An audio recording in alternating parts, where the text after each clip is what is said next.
旅行可以有很多種，有人是為了逃離，有人為了體驗，有人是想實現某個願望，而我更想透過一段陌生的路，回到很單純的狀態，只是看，只是聽，只是感覺，好好的活着。我是小莫，這趟和老喬前往德國，沒有一定要做什麼，只想在遠行裡慢慢找回那個一直都在的自己。當飛機輪子碰到跑道，落地在慕尼黑機場，旅程就從這裡開始。走出機場後，我們直接搭火車前往山裡的小鎮貝希特斯加登。這座小鎮被群山圍着，像是被阿爾卑斯山遺忘在某個折縫裡。一走出車站，世界就像是瞬間沉默了。遠處的雪山靜得像在家裡後院，教堂鐘聲偶爾傳來，仿佛另一個時代還沒醒。站在這裡，我忽然覺得，有些地方不是讓人抵達的，而是讓人把心裡那些多餘的東西在這裡卸下。我抬頭望着山，一朵雲正在山腰裡緩慢移動，風在吹，季節在轉變，可山沒有動。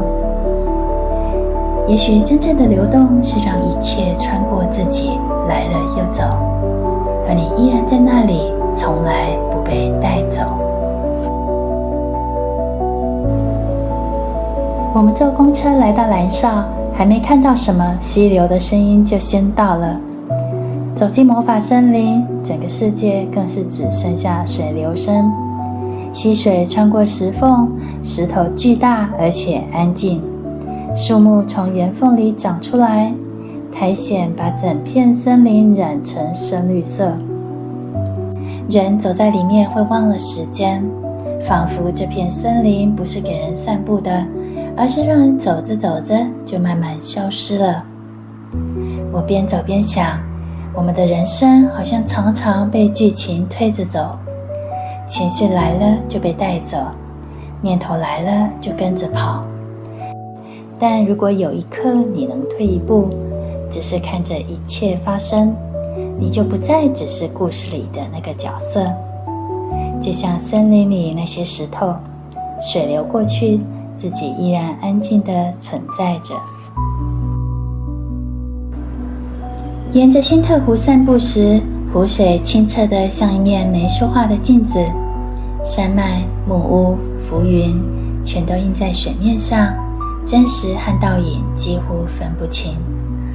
我坐在湖邊，忽然清楚地感覺到，我們看着世界，其實也正被世界映照。情境會來也會走，但那個正在看的人從來不受沾染。生命中每一次的風暴都是在提醒我們，別再誤以為被捲進故事裡的那個人是自己。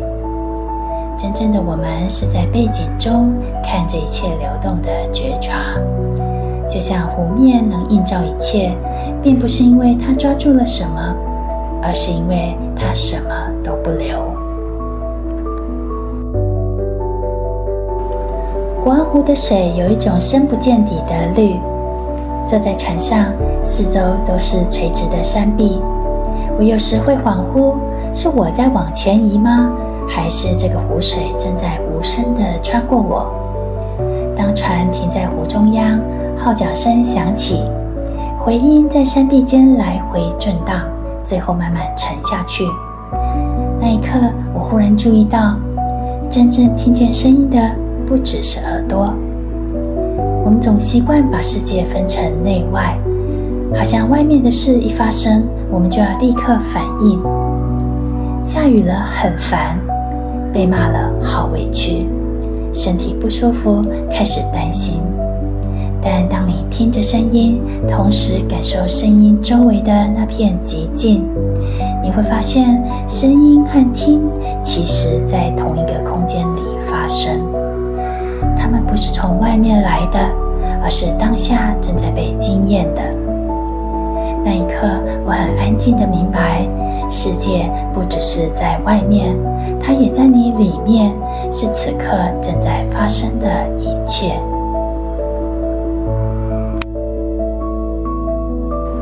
我們坐公車蜿蜒上山，來到陰草的山腳，穿過隧道，再搭上老式電梯。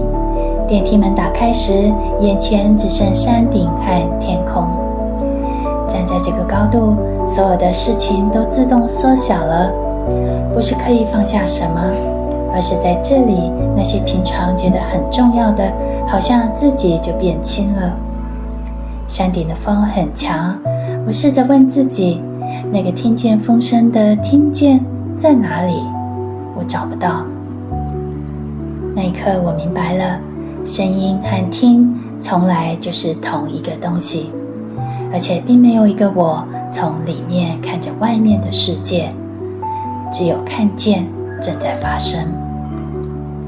人生常讓我們以為自己像是一艘在海浪裡掙扎的小船，但也許我們從來不是船，我們一直就是海。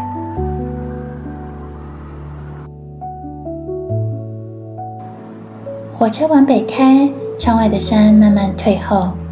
回到慕尼黑的傍晚，夕陽還沒下山，樹影把陽光打碎在啤酒廣場。我們走進英國花園，有人在慢跑，有人在河流上衝浪，沒有人急着去哪裡。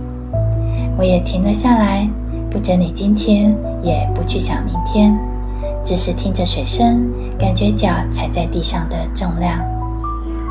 這幾天身體走了很多地方，但有個東西其實從來沒有離開，它就是此刻正在聽着水聲，感覺微風的這個。隔天一早，我們搭火車前往因斯布魯克。這座城市的名字意思是陰河上的橋，城市因為橋而有了連結，橋因為河而有了位置，而河本身只是照着自己的方向流。因斯布魯克的雪山離城市很近，近到一抬頭就好像碰到了另一個世界。河流穿過老城，跟彩色房子對望。這個地方有種感覺，明明在人間，他的靈魂卻永遠活在山裡。我們搭上纜車往上攀升，街道、屋頂、河流都慢慢縮小，最後整座城市像被放進一個安靜的掌心裡。山頂的雪很厚，天空很乾淨，陽光落下來，沒有我本來以為的冷，反而出奇的溫柔。站在那裡，我忽然有種了悟，很多時候真正困住我們的不是事情本身，而是我們替事情加上的解釋。風來了，不需要理解；光落下來，也不需要定義。很多事情只是正在發生而已，哪來那麼多故事？最後一天的黃昏，我們回到慕尼黑，城市還是一樣熱鬧，商店也都開着，廣場上還有人。但我知道某部分的自己不一樣了，不是變得更平靜，而是開始能分得出來，什麼時候我是被故事拉着跑，什麼時候我只是靜靜地看着一切流動。回到機場，有點像是回到日常的入口，生活還是同一個生活，那些尚未解決的事也依然還在，但我已經學會了如何在世界裡移動，卻不被世界帶走。你可以走得很遠，可以經歷各種人間的風景，但不管生命之河怎麼流動，你都能回到那個始終不動的自己，那個從來沒有離開過你的地方。那麼不管去到哪裡，你都正在回家。